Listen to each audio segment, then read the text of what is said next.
नवरात्रे में, शारदीय नवरात्रे में, आषाढ़ी नवरात्रे में,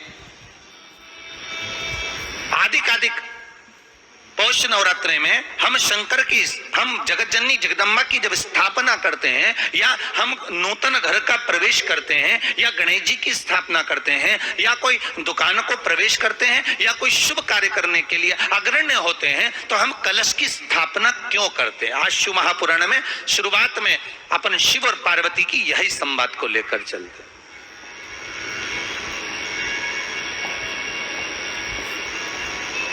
आखिर कलश में ऐसा क्या है?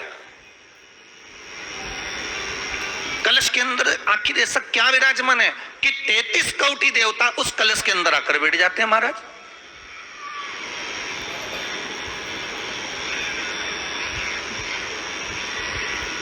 आप कोई यज्ञ करने जा रहे हो, आप कोई पोथी पुराण करने जा रहे हो, आप कोई अच्छा कार्य करने जा रहे हो, तो ब्राह्मण देवता कह देते कलश की स्थापना होगी, कलश की शोभा यात्रा निकलेगी, कलश यात्रा निकलेगी, कलश विराजमान होगा।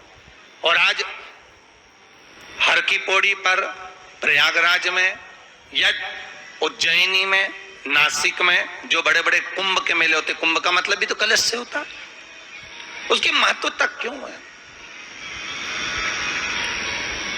उस कुंभ की, उस घड़े की महत्वता कहां से प्रकट हो गई?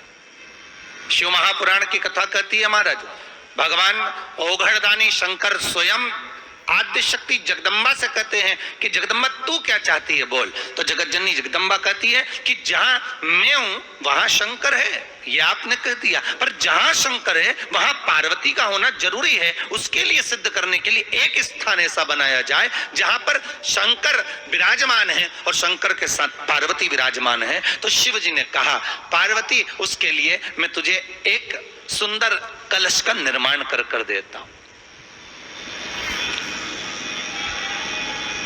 दुनिया का रचनाकार, दुनिया की रचना करने वाले महाराज, संपूर्ण ब्रह्मांड की रचना करने वाले, जिनको भगवान शिव ने स्वयं ब्रह्मदेव से कहा है कि ब्रह्मा जी तुम सृष्टि खंड को आगे बढ़ाइए, सृष्टि की रचना करिए। और आज ही के दिन, यही चैत्रीय प्रतिपदा के दिन, यही इसको कहते हैं नया संवत्सर, नया वर्ष।